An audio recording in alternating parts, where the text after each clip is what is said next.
The story of Yasharel begins with bondage, captivity, enslavement, oppression, iron collars, and fetters.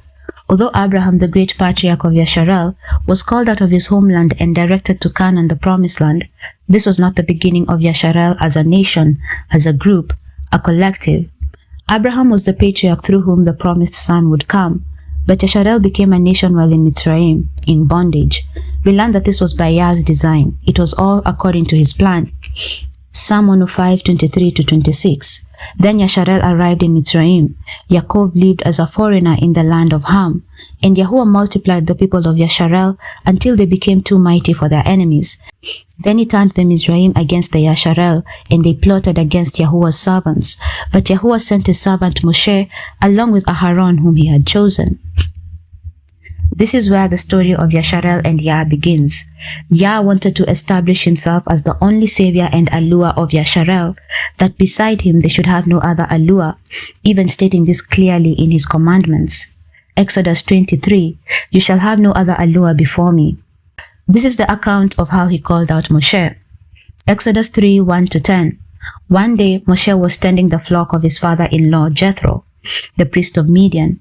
He led the flock far into the wilderness and came to Sinai, the mountain of Aluah. There, the Malaika of Yahuah appeared to him in a blazing fire from the middle of the bush. Moshe stared in amazement.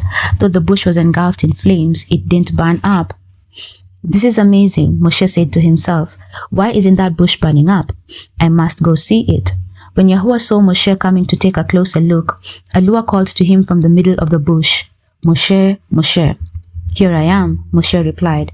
"Do not come any closer," Yahuah warned. "Take off your sandals, for you are standing on holy ground. I am the Aluah of your father, the Aluah of Abraham, the Aluah of Yitzhak, and the Aluah of Yaakov." When Moshe heard this, he covered his face because he was afraid to look at Aluah. Then Yahuah told him, "I have certainly seen the oppression of my people in Mitzrayim. I have heard their cries of distress because of their harsh slave drivers. Yes, I am aware of their suffering. So I have come down to rescue them from the power of the Mizraim and lead them out of Mitzrayim into their own fertile and spacious land. It is a land flowing with milk and honey, the land where the Canaanites, Hittites, Amorites, Perizzites, Hivites, and Jebusites now live. Look, the cry of the people of Yasharel has reached me, and I have seen how harshly the Mizraim abuse them. Now go, for I am sending you to Pharaoh. You must lead my people Yasharel out of Mitzrayim." From verse 13, "But Moshe protested, If I go to the people of Yasharel and tell them, 'The Aluah of your ancestors has sent me to you,' they will ask me, 'What is his name?' Then what should I tell them?" Aluah replied to Moshe, "Ahayah asher Ahayah. Say this to the people of Yasharel, Ahayah has sent me to you." Aluah also said to Moshe, "Say this to the people of Yasharel, Yahuah, the Aluah of your ancestors, the Aluah of Abraham, the Aluah of Yitzhak, and the Aluah of Yaakov has sent me to you. This is my eternal name, my name to remember for all generations." Other translations read, "This is my memorial for all generations." These two names he gave, Ahayah asher Ahayah, which is translated in our common scriptures as "I am that I am," but the direct translation from the Dead Sea Scrolls, written in Paleo-Hebrew, read as so, "I, the Yah, am I, the Yah." Then he says, "Yahuah, this is my eternal name, my mention or my remembrance for all generations." Where do we get the name Yahuah? In looking at the Dead Sea Scrolls, we see that the name of the Almighty Creator was written in 4 letters, read from left to right as Yod, He, U, He, which loosely translates to "Behold the hand, behold the nail," simply "Behold the nailed hand." The ancient Hebrew language is symbolic, and each letter has a pictogram and a meaning behind it. Yod, pronounced as E, is pictured as a hand. He, pronounced as A, means breath and is pictured as a window, meaning look. U, pronounced as U, is pictured as a nail or a peg, meaning attach or add. He is pronounced as A, which means breath or look, just as we've said. The sound created by the first 2 vowels is Iya, captured in English as Ya. This is reflected in the 1599 Geneva Bible, which predates the KJV Bible that went through changes by the King James Council. This is how it reads from the Geneva 1599 Bible. Psalm 68:4. Sing unto God, sing praises unto his name, exalt him that rideth upon the heavens, in his name Yah, and rejoice before him.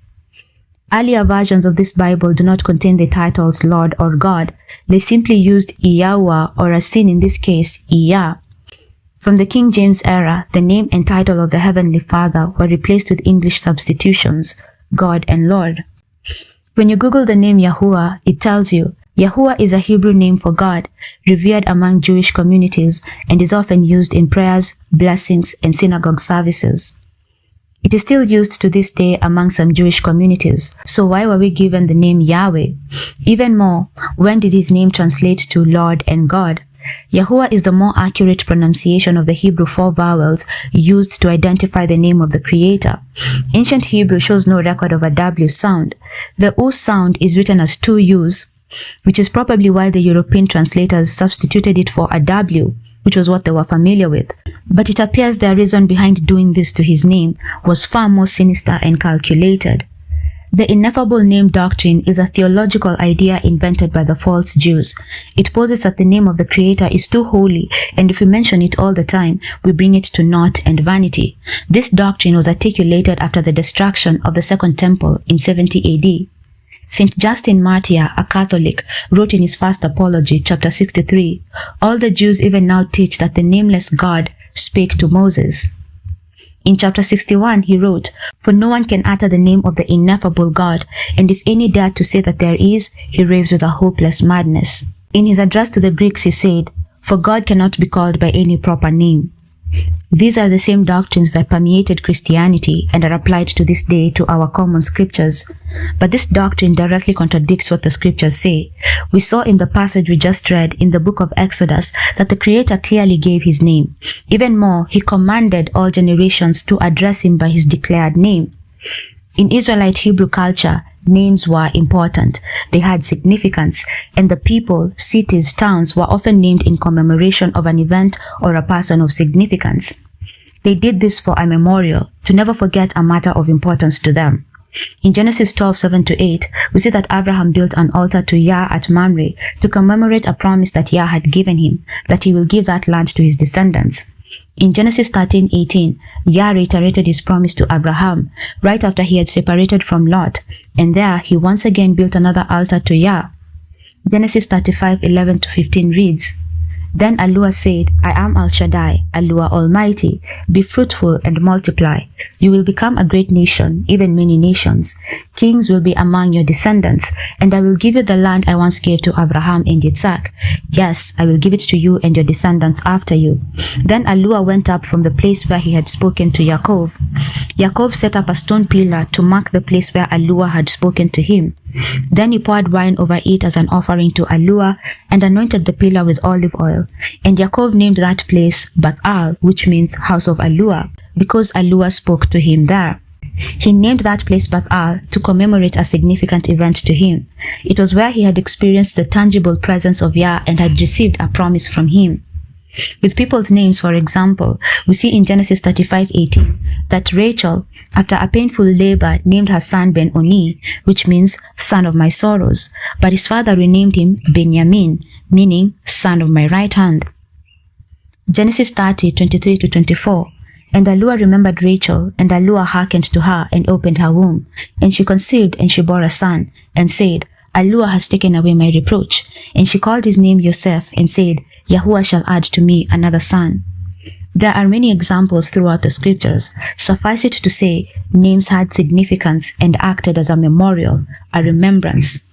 In the passage we read, Yahuah said, I read, Aluah replied to Moshe, Ahaya Asher Ahaya, say this to the people of Yasharel, Ahaya has sent me to you. Aluah also said to Moshe, say this to the people of Yasharel, Yahuah, the Aluah of your ancestors, the Aluah of Abraham, the Aluah of Isaac, and the Aluah of Yaakov, has sent me to you. This is my eternal name, my name to remember for all generations. Ahaya is his description, the infinite self-sustaining one. Yahuah is his commemorative name by which Israelites were to address him. This was to mark and for them to remember him as the one who solely delivered them out of Mitzrayim. In previous times, he did not reveal this name to the patriarchs, as we have seen. He told them that he was El Shaddai, the Almighty. Exodus chapter 6 confirms this. Exodus 6:2-3, Aluah spoke further to Moshe and said to him, I am Yahuah, and I appeared to Abraham, Yitzhak, and Yaakov as El Shaddai, but by my name, Yahuah, I did not make myself known to them. Then he says in verses 6-7, Therefore say to the people of Yasharel, I am Yahuah, I will free you from your oppression and will rescue you from your slavery in Mizraim. I will redeem you with a powerful arm and great acts of judgment. I will claim you as my own people, and I will be your Aluah. Then you will know that I am Yahuah your Aluah, who has freed you from your oppression in Mizraim. This name was specifically revealed to Moshe for a purpose. It was for the remembrance of Yah's deliverance to Yasharel, for them and all their generations after. From then on, whenever Yah speaks, he makes reference to that time along with mentioning his name. Exodus 22-3, I am Yahuah your Aluah, which have brought you out of the land of Mizraim, out of the house of bondage. You shall have no other Elohim before me. Leviticus 26:13, I am Yahuah your Aluah, who brought you out of the land of Mizraim, so you would no longer be their slaves. I broke the yoke of slavery from your neck, so you can walk with your heads held high. Deuteronomy 5:6, I am Yahuah your Aluah, which brought you out of the land of Mizraim, from the house of bondage. Judges 6:8, Yahuah sent a prophet to the sons of Yasharel, and he said to them, Thus says Yahuah, the Aluah of Yasharel, it was I who brought you up from Mizraim, and brought you out from the house of slavery. 1 Samuel 10:17-18, Thereafter Samuel called the people together to Yahuah at Mitzvah, and he said to the sons of Yasharel, Thus says Yahuah, the Aluah of Yasharel, I brought Yasharel up from Mizraim. I delivered you from the land of the Mizraim, and from the power of all the kingdoms that were oppressing you. Psalm 81:10, I am Yahuah your Aluah, which brought you out of the land of Mizraim. 1 Chronicles 17:20-22, when Daud prayed, he said, O Yahuah, there is no one like you. We have never heard of another Aluah like you. What other nation on earth is like your people, Yasharel? What other nation, O Aluah, have you redeemed from slavery to be your own people? You made a great name for yourself when you redeemed your people from Mizraim. You performed awesome miracles and drove out nations that stood in their way. You chose Yasharel to be your very own people forever, and you, O Yahuah, became their Aluah. In all the given scriptures, we see the application of what the Creator meant when he said, Yahuah, his name, shall be his remembrance unto all generations, particularly for the people of Yasharel. Many of his prophets and people were quite literally called by his name Yahuah, having Yah, Yahu, or Al attached to their name. Mayakayah for Micah, Yahual for Joel, Abadiah for Obadiah, Zephaniah for Zephaniah, Malachiah for Malachi, Daniel for Daniel, Yeshayahu for Isaiah, Jeremiah for Jeremiah, and so on and so forth. This is why 2 Chronicles 7:14 reads, If my people who are called by my name will humble themselves and pray and seek my face, and turn from their wicked ways, then I will hear from heaven and will forgive their sin and heal their land. Some are still called by his name to this day. I know of some West African names such as Yabima, Yakioma. I know some Central Africans called Yedidiah and such like names. These people do not know that they are named after Yah. They just believe that they are following tradition and that the name is from their great-great-great-great-great-grandfather or mother. Why do you think that abominable man calls himself Netanyahu? These people know the true name of the Creator. They have always known it. And for him to call himself by the Creator's name, you can see how it is one of the greatest blasphemies and mockeries against Yah. And he will surely pay with exactitude for what he is doing. Even the Malaika who tabernacle with him in heaven are called by his name. Mayakayal for Michael, Raphael for Raphael, and so on and so forth. If it is a sin to mention his name, then why are his people and his Malaika called by his name? The Ineffable name doctrine was a deception created by the false Jews and can be traced back to Freemasonry. Here I have screenshots from a Freemason website. You can see the logo, the lodge, everything. Oddly, or maybe not so oddly, it talks about the Ineffable name. It says, one of the most important symbols in Freemasonry is the ineffable or incommunicable name of God. often called the Tetragrammaton, from the Greek tetra meaning four and gramma meaning letter, because in Hebrew it consists of the four letters YHWH because it was unlawful to pronounce it. The name of God as we pronounce it is JEH, you see. And there is no certainty that is the correct pronunciation, for the oral tradition has been lost in history. Throughout the Old Testament, God is known by I Am, El Shaddai, the Almighty One, Elohim, and other names. But upon Mount Sinai, he communicated to Moses his true name. Thus shalt thou say unto the children of Israel, JEH, the name they have given, the God of your fathers, the God of Abraham, the God of Isaac, and the God of Jacob hath sent me to you. That name is my name forever, and this is my memorial unto all generations. To add to this mysticism, the Kabbalist, by the change of one letter, read the passage as, this is my name forever, or in Hebrew, Zeshemil Olam, but wrote it as Zeshemil Alom, translating it to, this is my name to be concealed. The Kabbalists being very meticulous in their writings, it is hard to conceive they made a mistake. In Kabbalah, hidden meanings are often deduced by transposing or reversing letters in writings. Also, a pious Jew will never pronounce the word JEH. We read in scripture, the word is substituted with the word Adonai or Lord, a practice carried into the English translation of the Bible. Alright, let's break down what this website is telling us. First, they tell us that the Ineffable name doctrine is one of the most important symbols in Freemasonry.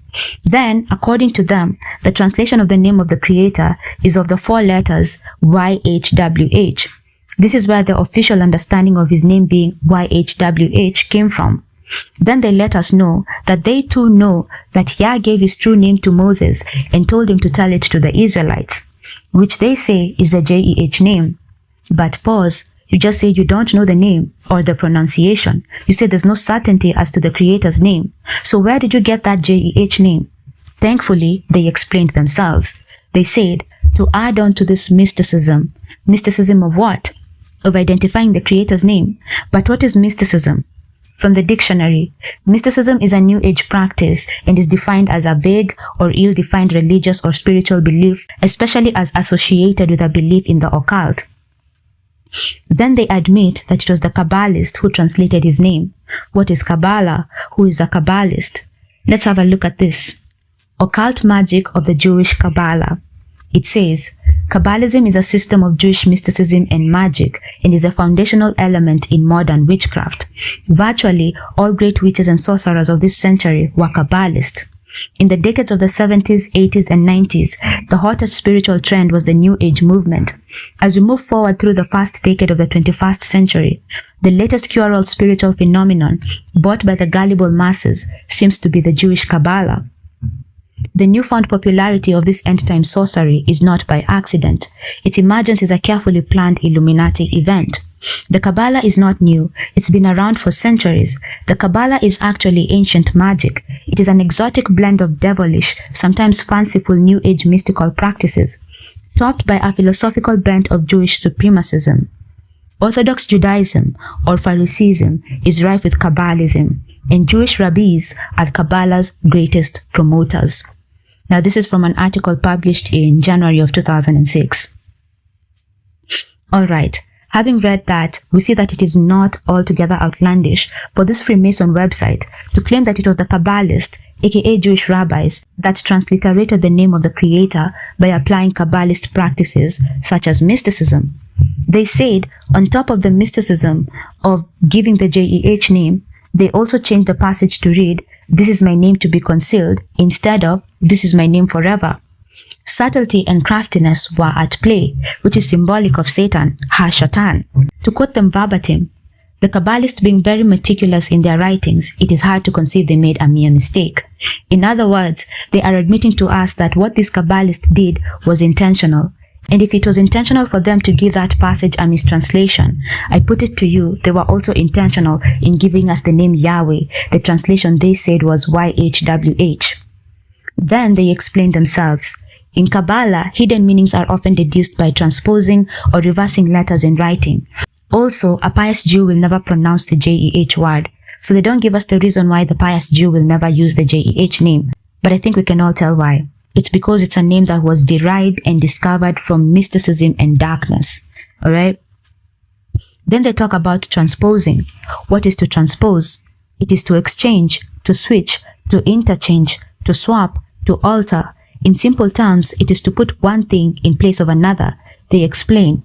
When read in scripture, the JEH word is substituted with the word Adonai or Lord, a practice. Hold on, what practice? A Kabbalist Freemason practice, a practice carried into the English translation of the Bible. So those are the roots of the Ineffable name doctrine. It is a Freemason Kabbalist practice which was carried into the English translation of the Bible, and why the common scriptures use Lord and God. Attached is a screenshot of one such example. This is a footnote from the New Living Translation Bible. But we see that the case was different with Yahuah's people. His people knew his name. There was no, quote, mystery, lack of pronunciation, uncertainty, nothing. There was no such thing behind the true name. It was revealed to them, and they were even quite literally called by his name. In a coming time, Yahuah, the name of Aluah, will commemorate the regathering we talked about in the previous video, where Israelites from all the ends of the earth, through the prophet who will mirror Moshe, will be called back to their land of covenant. Jeremiah 16:14-15. Therefore, behold, the days come, says Yahuah, that it shall no more be said, Yahuah lives that brought up the children of Yasharel out of the land of Mitzrayim. But Yahuah lives that brought up the children of Yasharel from the land of the north, that's America, and from all the lands whither he had driven them. And I will bring them again into the land that I gave unto their fathers. In John 4:22, Yahushua speaks to a Samaritan woman saying, you worship what you do not know. We worship what we know, for salvation is of the Yahudim. As far back as the Mashiach's time, the people surrounding Yasharel were taking on Yasharel's ways, traditions, and even worship and claiming it as their own. This is where the name Yahweh originated from. It was a Canaanite substitution for the name Yahuah, which the false Jews picked up and sold to the rest of the world as the real name. Yahweh is a name that was not even limited to the Creator. Canaanites used it as a title for their many gods. From Wikipedia, Yahweh was an ancient Levantine deity who was venerated in Israel and Judah, though no consensus exists regarding his origins. Scholars generally contend that he is associated with Seir, Edom, Paran and Teman, and later on with Canaan. From another source, an article titled, Is Yahweh the Christian God? A critical examination. The article does not give any definitive answer. It just gives scholarly arguments for and against this posited question. However, it does corroborate what Wikipedia says. It says, the origins of Yahweh worship are complex and span across various cultures and religions. Many scholars believe that Yahweh was originally a Canaanite deity that was later adopted by ancient Israelites. However, others argue that Yahweh worship has its root in ancient Near Eastern religions and was gradually developed by Israelites over time. As you know, Israel and Judah were guilty of adopting pagan ways, worshipping strange pagan gods and lusting after them, and even bringing those pagan practices into Yahuah's temple. 2 Chronicles 36:11-16. Zedekiah was 21 years old when he became king, and he reigned in Jerusalem 11 years. But Zedekiah did what was evil in the sight of Yahuah his Aluah, and he refused to humble himself when the prophet Jeremiah spoke to him directly from Yahuah. He also rebelled against King Nebuchadnezzar, even though he had taken an oath of loyalty in Aluah's name. Zedekiah was a hard and stubborn man, refusing to turn to Yahuah, the Aluah of Yasharel. Likewise, all the leaders of the priests and the people became more and more unfaithful. They followed all the pagan practices of the surrounding nations, desecrating the temple of Yahuah that had been consecrated in Jerusalem. Yahuah, the Aluah of their ancestors, repeatedly sent his prophets to warn them, for he had compassion on his people and his temple. But the people mocked these messengers of Aluah and despised their words. They scoffed at the prophets until Yahuah's anger could no longer be restrained and nothing could be done. Ezekiel 8:5-6. Then Yahuah said to me, Son of man, look toward the north. So I looked, and there to the north, beside the entrance to the gate near the altar, stood the idol that had made Yahuah so jealous. Son of man, he said, do you see what they are doing? Do you see the detestable sins these people of Israel are committing to drive me from my temple? But come, and you will see even more detestable sins than these. The false Jews, though knowing his true name, kept it from the rest of the world as part of a larger conspiracy to shield true Israel from calling upon the name of their Aluah, whom, if they do collectively call upon, delivers them up out of bondage. For a time, Yah allowed this to happen because his people were serving their sentence. Now the time of their bondage is completed. The times of the Gentiles are also coming to fulfillment. In the interim, Yasharel is remembering herself. They are rising and remembering who they are and the position the Most High gave them. This is ahead of their regathering, which is nigh.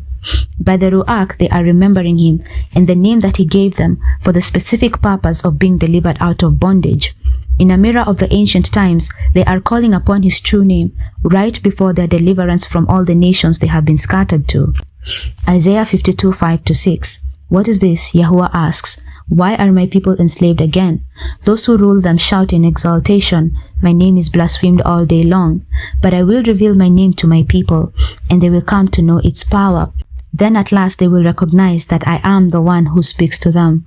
We could substitute that last sentence in this way. Then at last they will recognize that Yah is the one who speaks to them. Lord and God are titles and English substitutions for the name of the Creator, but they too are questionable. As mentioned, this practice was taken up because Jewish Freemason Kabbalists deceived the whole world that Yah's name was too holy to be mentioned. Therefore, substitutions were necessary. But when you look at the Dead Sea Scrolls, we see that Yah's name was mentioned adequately in the 4 vowels. In our common scriptures, Lord and God have been substituted for his name for close to 7,000 times. Lord, from Strong's Concordance, means either my Baal or my master, depending on how you use it. God and gods mean one deity and many deities, respectively. Here we see this strange overlap between what is meant to be set apart and revered with what is fallen, profane, and abominable. Why should this be the case? Why should Yah share his name and titles with what are fallen? When we read original texts, we find that this was never the case. Yah had a set-apart name, description, and title for himself, which is Aluah. It is the fallen that were called Elohim because they operated as many spirits. Modern Hebrew is a watered-down version of the original Hebrew. It is mixed with European dialects, which they call Yiddish. They gave these titles to people, which were translated into English and spread to the rest of the world. Aluah reads from left to right, Aleph, Lamad, Hey. Aleph pictured by the ox signifying strength. Lamad pictured by the shepherd's staff signifying leadership, headship, control, direction. Together, when captured in English, they form the word Al, which means power. Means to add or attach. Hey means breath. Altogether, captured in English, it is Aluah, meaning the power who adds the breath of life. That can only be Yah, whose full name is Yahuah, together with his title, Yahuah Aluah. His name, Yahuah. His title, Aluah. His description, Ahaya, Asher, Ahaya, never had anything to do with strange Elohim. There was no overlap, no relation, no association, nothing. These strange similar titles and names only came into the scriptures when the synagogue of Satan took over the translations. These people, the workers of iniquity, as you know, like to mock us. In some old-time movies, they used the true name of the Creator, but they presented it as a pagan name used by backward people. I'm sure they considered this their quote, admitting the truth. The story you're about to see is based on documented fact, but as with most larger-than-life historical figures, time has blurred fact into folklore, and folklore into history. However it's read, Sam Houston came this way and left his mark for all time.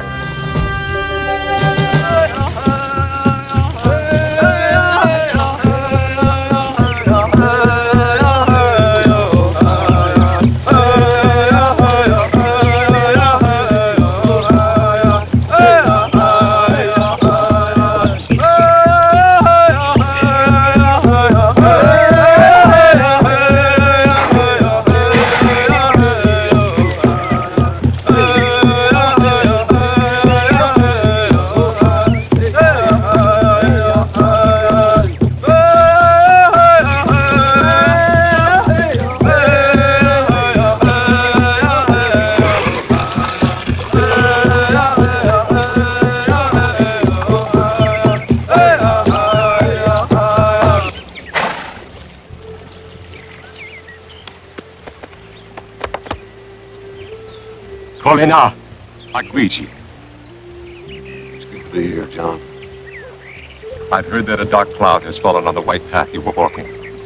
It is good that you have turned your thoughts to the Cherokee. It was caused by Yahuah. We are in trouble, Raven. And Yahuah has sent you to give us counsel. My house is yours. My people are yours. Come, rest with us. Some people have claimed that his name does not matter, as long as we know whom we are praying to and worshipping, that it is the Most High, the Creator of all things, then it does not matter what we call him. But this understanding directly contradicts the scriptures. Yah gave his name and said that this was his eternal name and is mentioned unto all generations. We were never supposed to deflect and attach to him names and titles of strange gods from our local dialects. Proverbs 30 verse 4, who has ascended into heaven or descended, who has gathered the winds in his fist, who has bound the waters in a garment, who has established all the ends of the earth.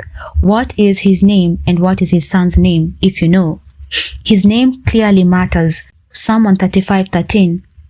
Your name, O Yahuah, is everlasting, your remembrance, O Yahuah, throughout all generations. Hosea 12:5. Even Yahuah, Aluah Tzavaoth, Yahuah is his name. Furthermore, time and time again, Yah speaks of bringing Yasharel back to his bosom and teaching her to address him by a new name. In the book of Hosea, which is Hosea, in chapter 2 from verse 14 to 16, it says, But then I will win her back once again. I will lead her into the desert and speak tenderly to her there. I will return her vineyards to her and transform the valley of trouble into a gateway of hope. She will give herself to me there, as she did long ago when she was young, when I freed her from her captivity in Mitzrayim. When that day comes, says Yahuah, you will call me my husband instead of my Baal. Then in Isaiah 62 verse 2, the nations will see your righteousness, and all kings your glory, and you will be called by a new name which the mouth of Yahuah will designate. In the book of Revelation 3:12, Yahushua speaks, He who overcomes, I will make him a pillar in the temple of my Aluah, and he will not go out from it any more. And I will write on him the name of my Aluah, and the name of the city of my Aluah, the New Jerusalem, which comes down out of heaven from my Aluah, and my new name. Yahushua too speaks of the same thing that the Father spoke through prophet Isaiah, that he will also have a new name, which he will give to all those who overcome the trials and tribulations of the end times. It would be redundant for him to mention that he will give his people his new name, if the one people are currently addressing him by is perfectly fine with him. No, he will have a new name that he will designate and reveal to his people. To emphasize the importance of his name, the scriptures give us instructions on handling his name. They command that we, 1, love his name. Psalm 69:35-36. For Aluah will save Zion and build the cities of Yehudah, that they may dwell there and possess it. The descendants of his servant will inherit it, and those who love his name will dwell in it. 2, we are to know his name, not the name of false deities that we are attaching to his name. We are to know his name. Jeremiah 16:21. Therefore, behold, I am going to make them know. This time I will make them know my power and my might, and they shall know that my name is Yahuah. Psalm 91:14. Because he has loved me, therefore I will deliver him. I will set him on high because he has known my name. 3, we should bariki his name. Psalm 96:2-3. Sing to Yahuah, bariki his name. Proclaim good tidings of his salvation from day to day. Tell of his glory among the nations, his wonderful deeds among all the peoples. Psalm 145:21. My mouth will speak the praise of Yahuah, and all flesh will bariki his set-apart name forever and ever.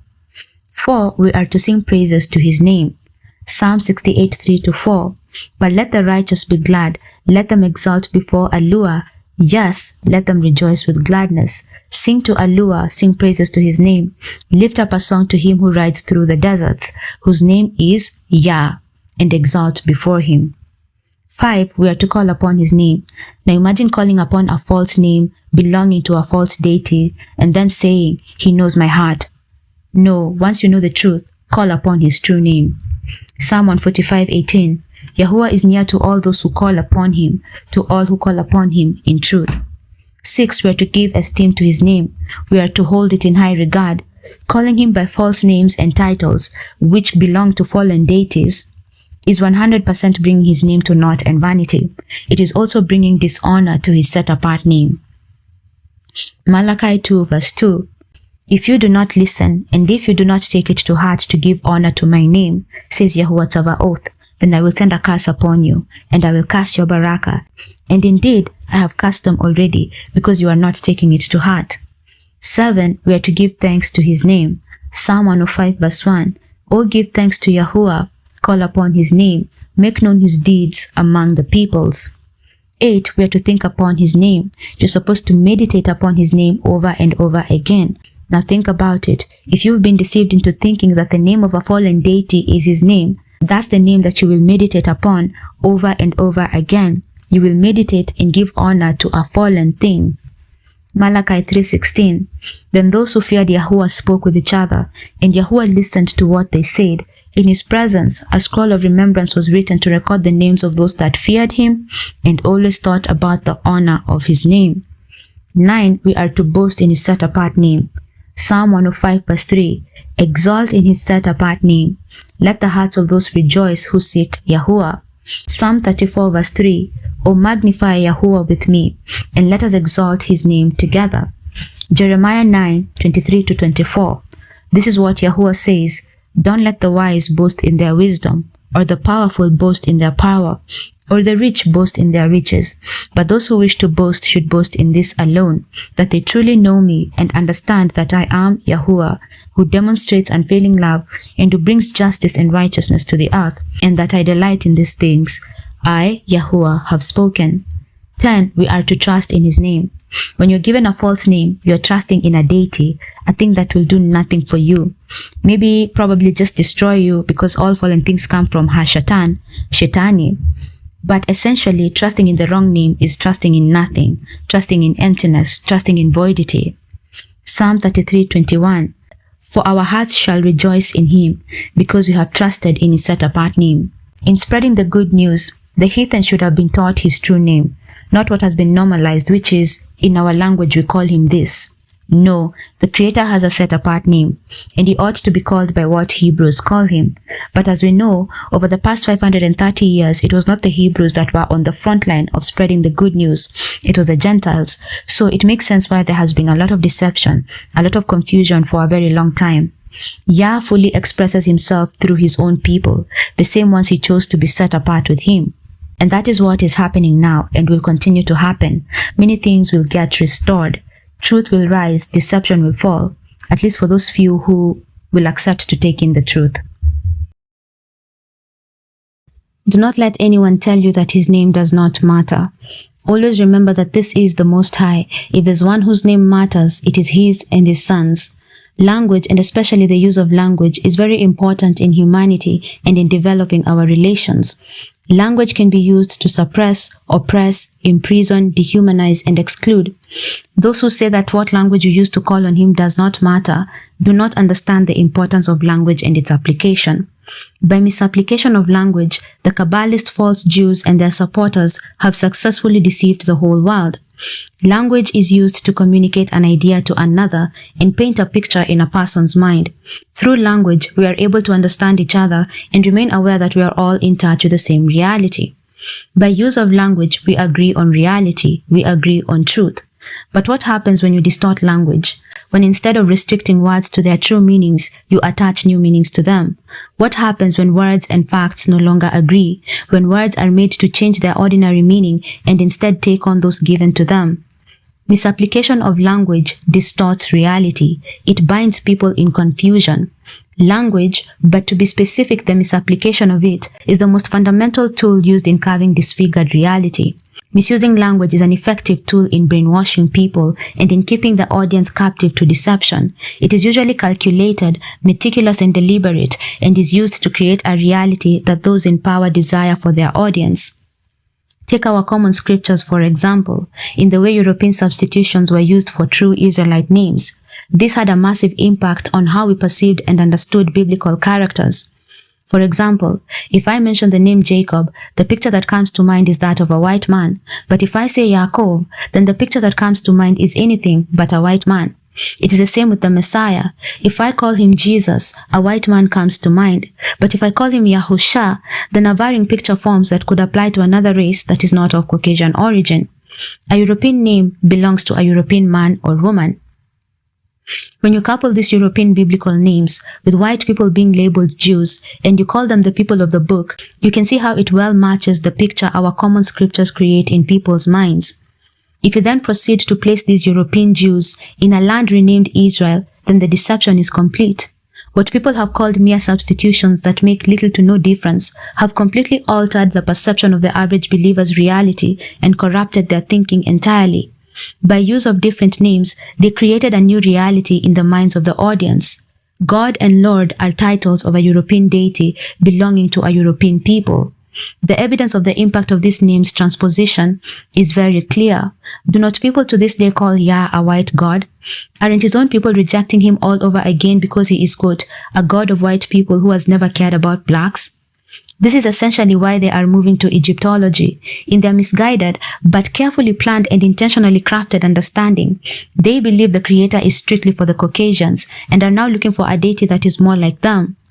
The same has happened here in Africa. His own people likewise are rejecting him, saying he is the God that came by the ship, and are now reverting back to the idolatry of their forefathers in the worship of ancestral gods.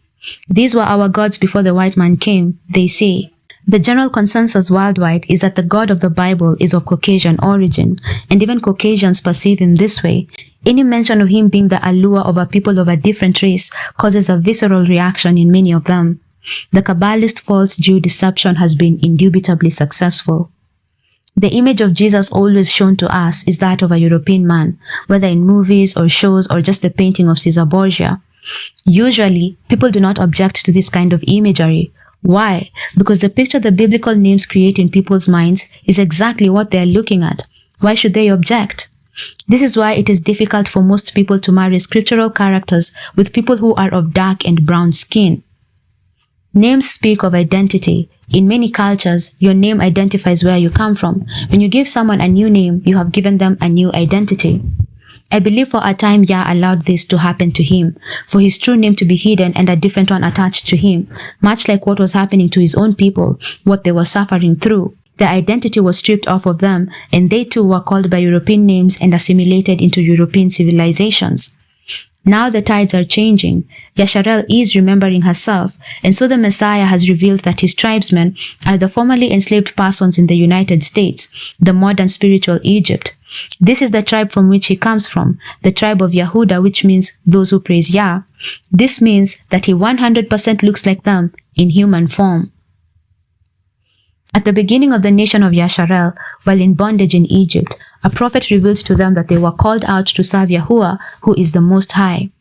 Likewise, I personally have always held this belief, that the remembrance of true Israel and the establishment of who they are can only begin with Yah revealing to a prophet who they are and then sending the prophet to tell his people his words.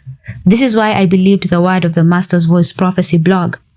I knew that the identity of the true Israel had been so greatly tampered with, according to Psalm 83, where all nations conspired against Yasharel, that it would be impossible for people to get answers based on mere human effort. In conspiring against Yasharel, they parted up the lands that the Israelites lived in.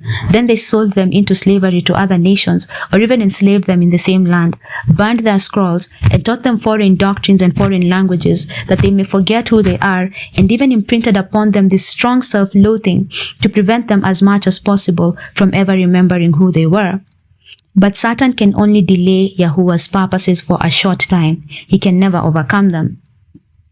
But as I was saying, due to all this, it would be simply impossible to figure out the full truth of who Yasharel are from books, research, and ancient scrolls and such things.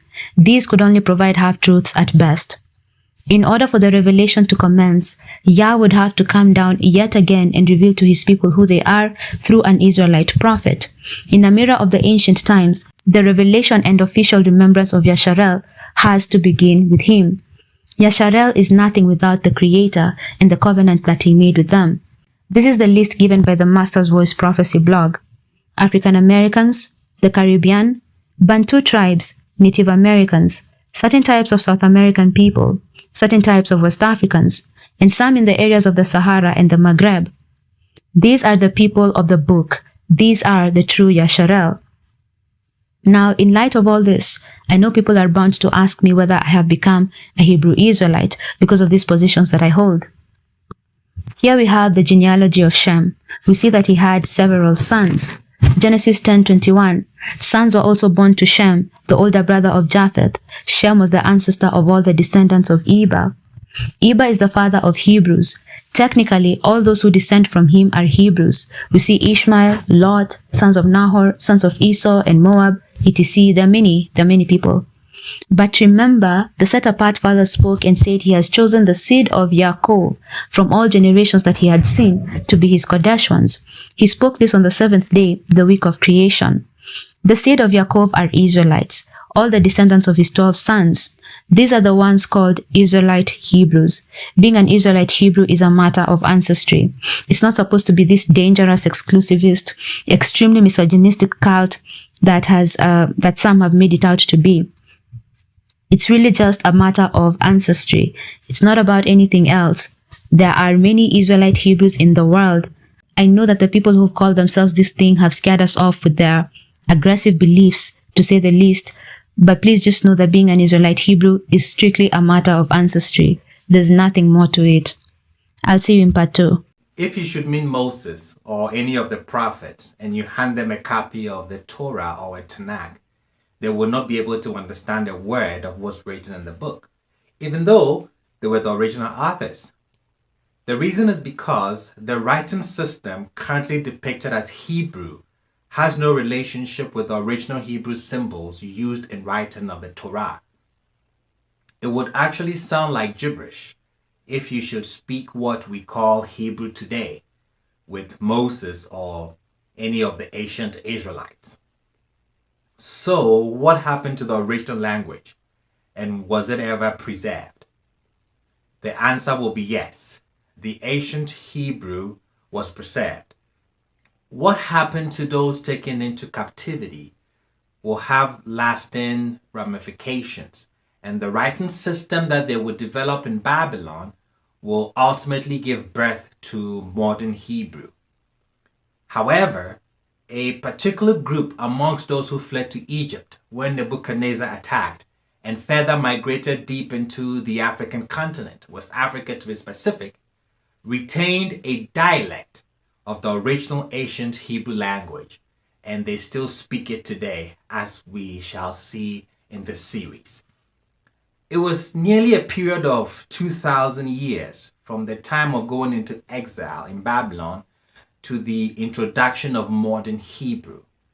During this period, the Hebrews had gone through 3 major language shifts. They had lost the ancient Hebrew, so to differentiate the modern Hebrew from the ancient original, they named the ancient Hebrew Lashon HaKodesh, the holy tongue, but correctly translated, the only tongue. This Lashon HaKodesh, however, was not lost to the Eves, the Hebrews, who migrated to West Africa. The Eves, the Hebrews, who inhabit what was Everland, now Ghana, Togo, Dahomey, and Nigeria. Of course, not everyone who lives in what used to be Everland, Hebrew land in West Africa, can speak or read the ancient Hebrew script. Most have lost any knowledge of this tongue, but the core group, the Anglo-Eves, the Anglo-Hebrews, which is made up of Judah and Levi, retain and still use Ewe, Hebrew, in their everyday speech. They will be able to read the original Hebrew script easily, since it's written in their dialect, and they are able to understand the meaning of the pictographs of the ancient Hebrew script, because it's part of their everyday language. The Levites are the Anglo-Eves, who can be found mainly in the Volta region of Ghana. The Judahites live mainly across eastern Ghana and western Nigeria. Let's look at one example. Let's look at the first alphabet of the Hebrew language. We're going to look at the ancient Hebrew script and then the modern Aramaic script. The Aramaic script calls this letter Aleph, the first letter in the alphabet. The Aramaic script calls this letter Aleph. Aleph does not mean anything. Look at the picture of the ancient Hebrew and you will see the head of a sheep. Now, what is a sheep in the Ewe tongue? The Anglo-Eves, the Anglo-Hebrews. What is sheep? Aleph. Aleph, not Aleph. Look at the second alphabet in modern Hebrew. It's the bait or veit. It can be the letter B or V, which can be used interchangeably. The picture of the second letter of the ancient Hebrew is Bavo. In the ancient Hebrew script, you see the B and the V, and they sure can be used interchangeably. Bavo. Let's look at the letter Yud. In ancient Hebrew, it shows a man with a hand flared out as a fan, blowing air. What is wind or air in the Evet tongue? Yah. Yah is the correct pronunciation, not Yud.